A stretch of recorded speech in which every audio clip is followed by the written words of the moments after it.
LPG సరఫరాలో సమస్యలు ఏర్పడుతున్న నేపథ్యంలో కేంద్ర ప్రభుత్వం రాష్ట్రాలకు కిరోసిన్ను కేటాయించింది. తెలంగాణకు 1740 కిలో లీటర్లు కేటాయించినట్లుగా పౌర సరఫరాల శాఖ వర్గాలు తెలిపాయి.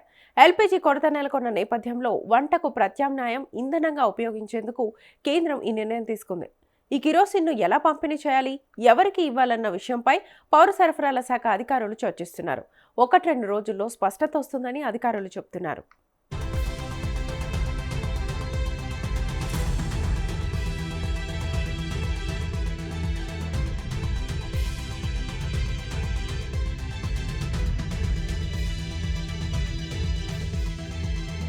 ఎల్పీజీపై ఒత్తిడిని తగ్గించేందుకు హోటళ్లు, రెస్టారెంట్ల వంటి వాటికి బయోమాస్, ఆర్టీఎఫ్ పెల్లెట్స్, బొగ్గు వంటి ప్రత్యామ్నాయ ఇంధనాల్ని వాడేందుకు కేంద్రం అనుమతినిచ్చింది. ఈ నేపథ్యంలో వీటి విషయంలోనూ రాష్ట్ర పౌర సరఫరాల శాఖ దృష్టి సారించింది. కాగా వాణిజ్య సిలిండర్ల సరఫరా నిబంధనల నుంచి అనాథ, వృద్ధాశ్రమాలకు మినహాయింపునిస్తూ నిర్ణయం తీసుకున్నట్లుగా పౌర సరఫరాల శాఖ ఉన్నతాధికారి తెలిపారు.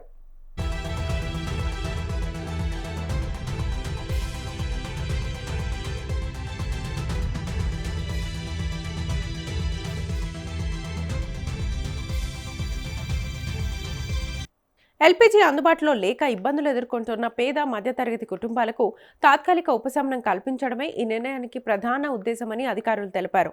వంటకు ప్రత్యామ్నాయ ఇంధనంగా కిరోసిన్ను ఉపయోగించుకునేలా కేంద్రం ఈ చర్యలు తీసుకుంది. ఇక వాణిజ్య ఎల్పీజీ సిలిండర్ల సరఫరాకు సంబంధించిన నిబంధనల విషయంలో అనాథాశ్రమాలు, వృద్ధాశ్రమాలకు ప్రత్యేక మినహాయింపునివ్వాలని ప్రభుత్వం నిర్ణయించింది. సామాజిక సేవా సంస్థలకు ఇబ్బందులు తలెత్తకుండా ఈ నిర్ణయం తీసుకున్నట్లుగా పౌర సరఫరాల శాఖ ఉన్నతాధికారి తెలిపారు.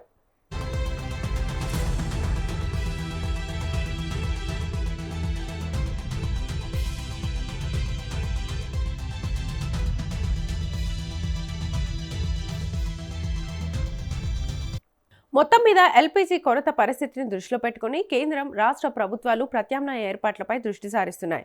కిరోసిన్ పంపిణీ, ప్రత్యామ్నాయ ఇంధనాల వినియోగం వంటి అంశాలపై త్వరలోనే స్పష్టమైన మార్గదర్శకాలు వెలువడే అవకాశం ఉందని అధికారులు తెలిపారు.